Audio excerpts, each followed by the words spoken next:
Hwang. So thank you, Candy.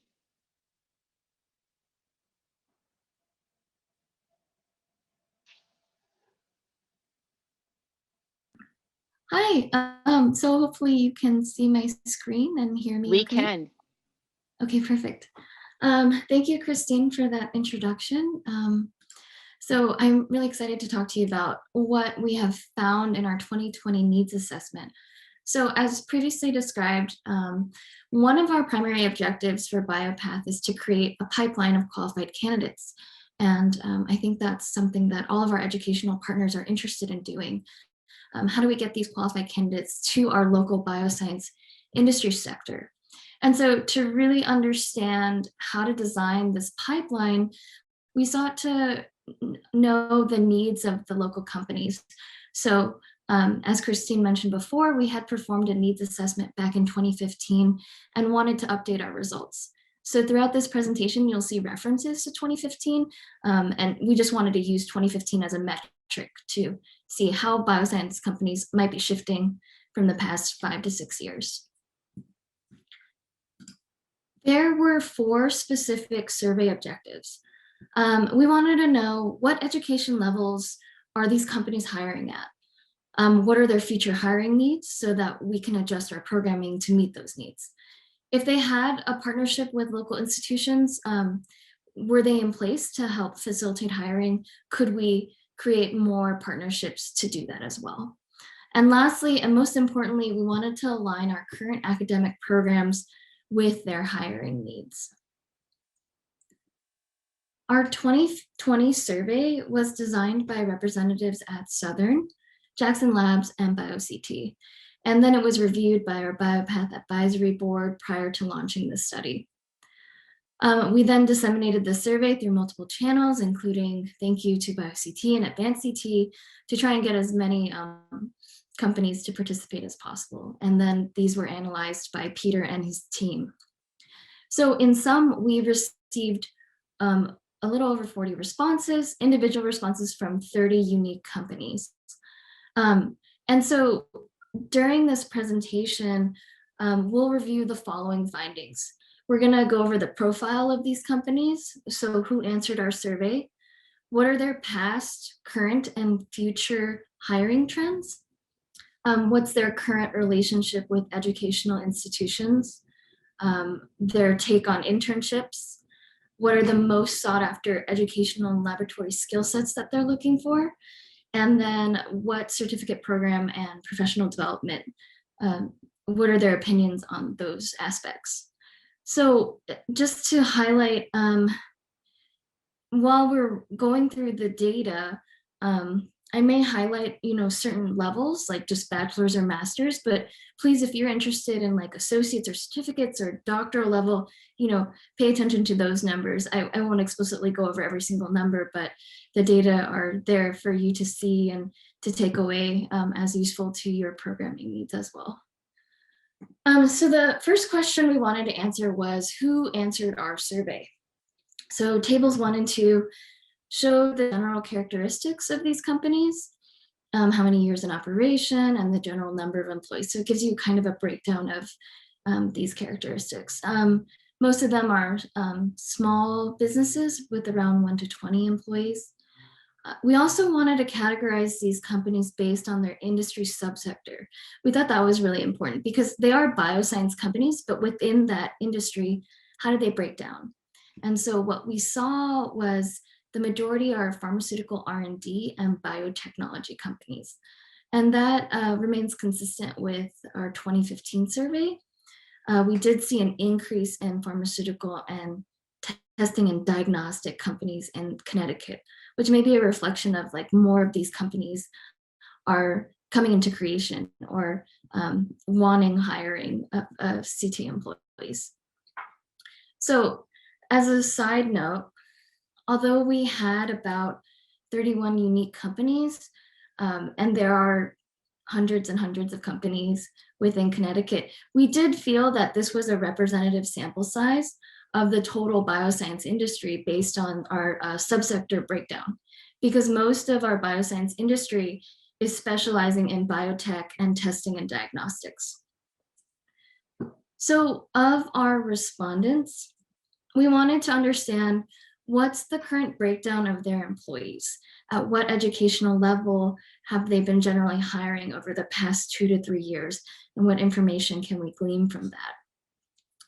And as you can see from figure 2 and figure 3, most are at the bachelor's level, which was of interest to us at Southern. And but we are seeing increases in associate and certificate levels that weren't present in 2015. And so that was of note to us because maybe we could provide some more programming needs to help facilitate those hiring needs as well. So figure 4 is the average breakdown by education level of all of the 31 companies. So this is just an average of what those hiring levels are for those degrees, the educational degrees. And so one of the things we wanted to do was, does the education level, is it impacted by subsector industry, such as biotechnology, pharmaceutical R&D, and research R&D? And in fact, it is. As you can see, the bachelor's level, the demand for biotechnology is not as high as it is for life science tools or medical devices, whereas if you look at the master's and doctoral level, the demand also varies based on subsectors. So we found that that was particularly interesting, that subsector industry can indicate, what percentage are they hiring at. So the last slide, so this slide is, what they are doing now. And so now we wanted to look at what's going to go on in the future. What is their projected hiring needs? So figure 6 shows what those are by educational level. And it's important to highlight that the educational level of those typically hired, again, this isn't by subsector, but just an average, that there are most vacancies at the bachelor level. And the majority of our respondents, this is very positive, anticipated an increase in their hiring needs in the next 2 to 3 years, which is great incentive for us to increase our programming and our candidate pipeline. There are growing vacancies at both the bachelor's and master's level, and we did see a notable increase in certificate and associate levels compared to our 2015 needs assessment. We were also curious about how barriers to hiring occur for these companies. And oh, did I skip a slide? Yes, okay. We were also interested in I think there's a separate slide, sorry, technical difficulties. Okay, sorry. We were interested in barriers to hiring and how we could design programs to alleviate some of these barriers. So that includes, how hard is it to find applicants during recruitment? And generally, although this was really close, some companies were like, we don't typically have difficulty, but it wasn't a huge majority that was like, oh, it's easy for us to find hiring.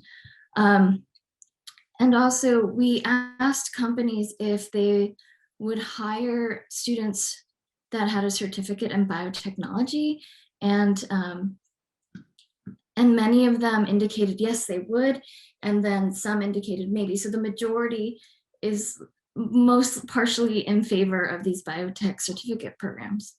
One of the barriers to the hiring process is how long it takes. And so that is highly dependent on the educational level. And so that's something that we should just keep in mind as we're designing our programming. And maybe our programming can help facilitate a reduction of the time it takes to get hired for these industries. Another question we were curious about is the relationship with educational institutions. So compared to our 2015 survey, which did have less, which had less number of respondents than our 2020, we found that only 42% of our respondents said that they had educational institutional partnerships. And we found that this was ripe with potential, that we could grow and expand our partnerships with these companies to help facilitate the pipeline. The other really promising finding from this study was we found that, for figure 8, this shows the number of companies that indicate if they have 0 to 25% new hires, 25 to 50, 50 to 75, or 75 to 100%. And the majority of our respondents have their new hires from Connecticut, which is also excellent for retention of those employees.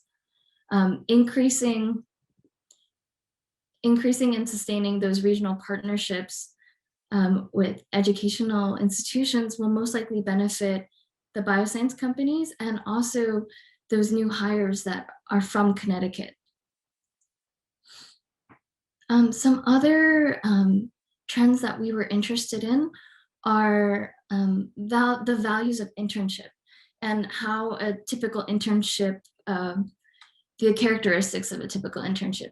So figure 9 shows the typical duration of an internship per number of company responses. And so most of them are during the summer months of 1 to 3 months. And some are between 1 to 6 months, between June through August. What we did find was the average number of student interns hired increased from 2015 to 2020, and it indicates another potential growth area.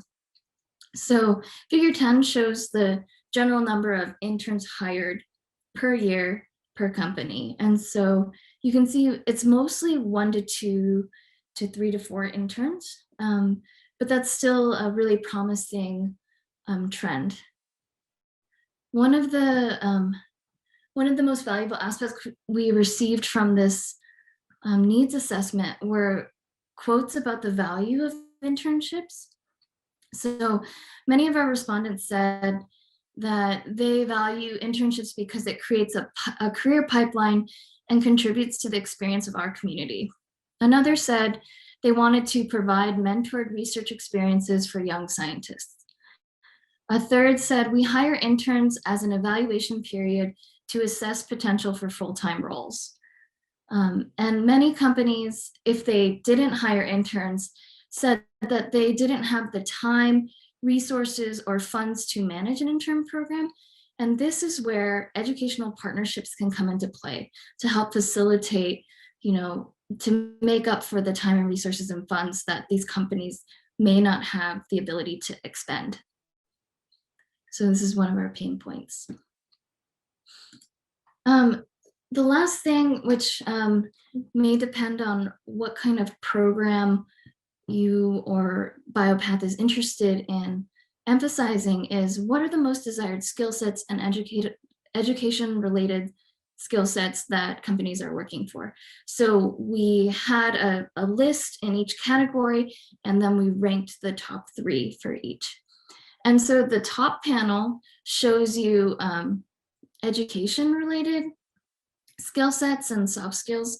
And then the bottom panel shows specific laboratory skill sets that companies are looking for. And so I'll let you spend some time on this slide because it may vary based on what subsector we're also looking at. But generally, these are our findings from our 2020 needs assessment. Okay, and lastly, we asked companies about what certificate programs would be most valuable for them if our students had them, and then also other barriers to offering professional development opportunities, and maybe how could we address that. So the most desired certificate programs that we found were in project management and bioinformatics, as well as biotechnology. And we did glean some of this information and use it for our Biopath Skills Institute and trying to design programs that would help satisfy these needs for these companies.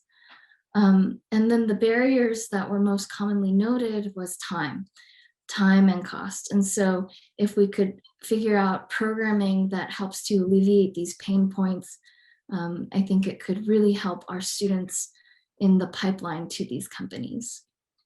I think that is the last of our findings. So the last slide is just a summary of all of our findings from the 2020 needs assessment. We had an increased number of respondents from 2015 to 2020, and it really enhanced our understanding of the local and regional hiring needs. We have future hiring projections, and it remains really optimistic for Connecticut students. One of the things we keep hearing is that retention is a huge issue, and we find that Connecticut students tend to stay in Connecticut. Biotechnology is a core area of expertise for these bioscience companies, so we continue to emphasize biotechnology programming and curriculum. The majority of new hires are from Connecticut, so companies will benefit from an increased and enhanced partnership with our local education institutions.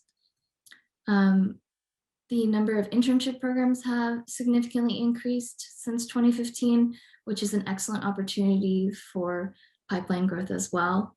And new information about the top 5 highest related education and laboratory skill sets will really help with current and future programming needs. And finally, certificate program should continue to focus on the areas of project management, biotechnology, and bioinformatics. And then I will just, the next steps are to use these new data to develop programming, which we're in the middle of right now. We want to follow up with companies to get more in-depth responses to our findings and see if there are other skills or developmental programs that they're interested in. And finally, this is what we're doing today. We wanted to share with our educational partners to facilitate future programs to strengthen this pipeline. So with that, Peter and I are open to questions about our needs assessment.